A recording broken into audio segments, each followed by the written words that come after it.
Po thash, unë do të përrezervona me dhonë ndonjë gjykim ose para gjykim të arsyetimit të këtij aktgjykimi i cili në formën e njoftimit doli për publikun.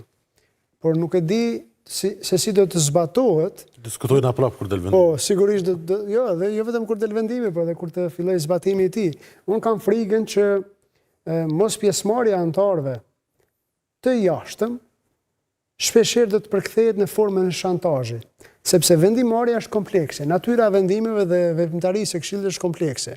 Ka vendime të rëndësishme dhe çka në kupton nëse edhe anëtarët e jashtëm, më fal që po ndërprej. Për shumë interes. Edhe anëtarët e jashtëm janë profesionistë fushës që shkojnë, do thotë nuk prapë se prapë nuk kanë me kon persona të zgjedh për zyrave të partisë. Kuptohet politika ka me pos dorë. Këtë që është një mekanizëm profesional që i rekomandon pak dorë ka politika, për shkak se zgjidhen në kuvend që përbëhet për partive politike. Mirë, po prapë se prapë do të kërkohet një përvojë punës, një profil, një proces filtrimi. Në rastin konkret, aq më tepër që parashihet edhe një komision i veçantë i Kuvendit të Kosovës për zgjedhjen e anëtarëve të jashtëm që natyrisht do ta ketë për mision dhe përgjegjësi nxjerrjen e kandidatëve më të mirë në proces, po gjithsesi ata njerëz i zgjedh politika. Dhe kush do qoftë në pushtet. Dhe njerëzit që i zgjedh politika. Edhe gjyqtarët e gjykatës kushtetuese i zgjedh politika për shembull. Dakor, po megjithatë në mes të gjyqtarëve dhe të gjykatës kushtetuese ka një dallim të madh. Sepse anëtarët e gjykatës kushtetuese nuk zgjedhin me shumicën e thjeshtë. Po dhe që kërkon, çu më thon, kërkon një farë marrëveshje pak më të gjerë politike, për shkak se zgjedh me 2/3 të atyre që janë prezant. Kjo është kogja vendimtare, sepse fakti se anëtarët e gjykatës kushtetuese zgjedhin me 2/3 të anëtarëve të paranishëm dhe që votojnë.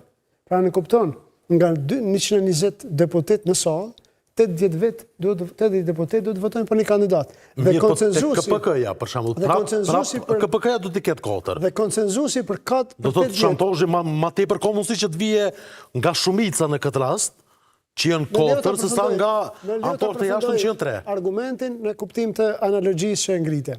Tani natyrisht, vetë the që do të është e nevojshme një konsenzus. Dhe konsenzusi nuk mund t'i bëjë bashkë partitë politike për një kandidat politik, po vetëm për një kandidat me kredibilitet. Dhe jo rastësisht në gjykatë kushtetuese zaten dalin profilet e cilat fare nuk kanë profil le të themi edhe politik në karrierën e tyre. Prandaj jo rastësisht partitë ndonjëherë bëhen bashkë gjejnë kompromis për emrat e cilat janë me të vërtetë të dëshmuar si kandidat jo politik. Ndërsa të anëtarët e Këshillit kjo shumicë për zgjedhjen e tyre nuk vlen. Një shumicë arrogante, çfarë ishte kjo? Gjithmonë do ta Ç'është më? Që është fat që s'është më, që natyrisht që do ta problematizonte. Tani kur e kemi dërguar ne. Mirë po prapë se prapë do thotë një çështje do thotë që për dallim prej asaj që pajtona që qeveria ka pas tendencë të hapur mi kop mediat përmes KPM-s. Me shkatërru do thotë sistemin e zyrtarëve publik tek Këshilli i pavarur mbikëqyrës. Etjerë, mos të jina krejt me rend. Që na met në institucione harroj. Që na met në një. Mirë po do të tash, në rastin konkret.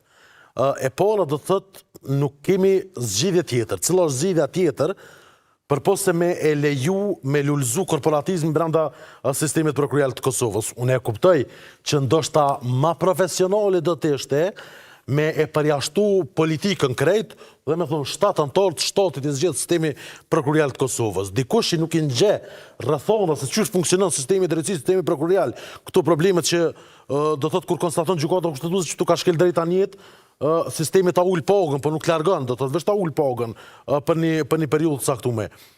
Do thotë në praktik nuk ka funksionu. Do thotë nuk ka zgjidhje tjetër përpos se me tentu me iqit disa kritere, disa mekanizma, po asnjëherë s'bën me harru që mrena kuvendit je mrena kuvendit. Dakor, po thelbi është te kriteret. Natyrisht që kuvendi ka përgjegjësinë e tij kushtetuese në zgjedhjen e anëtarëve të këshillave, po edhe në rastin konkret të Këshillit prokurorial.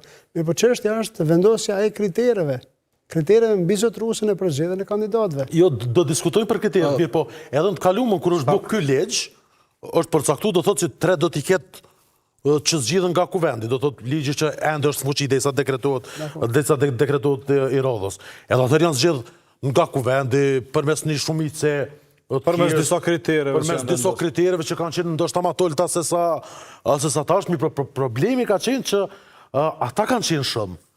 Sepse prapë edhe në këtë ligjin e ri mbesin aktualisht janë 3 do të mbesin të jashtëm. Veç ai numri 10 i prokurorëve ullet në 4. Këtë çështjen e mundësisë së ndikimit politikës mendoj që është gjykata kushtetuese në këto 2 njoftimet që i bëri që fundmi edhe sa i përket ligjit për Komisionin për Media, por edhe këtij të Këshillit Prokurorial, mendoj që ka vendos standarde jashtëzakonisht të mira.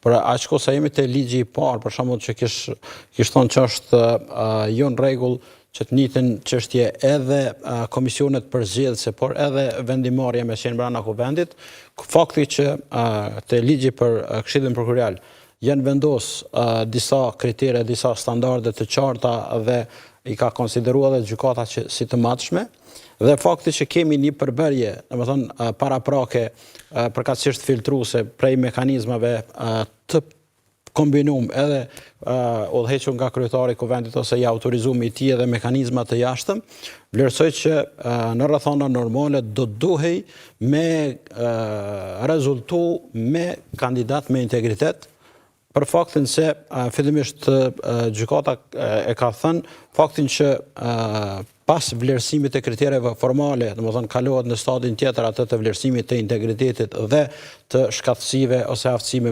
menaxhuese, atëherë janë kriteret të matshme dhe me një proces të mirëfillt. Çdo faktin thotë që procesi do të jetë sipas dispozitave të ligjit tashmë i monitoruar prej mekanizmave të jashtëm përfshirë shoqërinë civile dhe gjitha këto.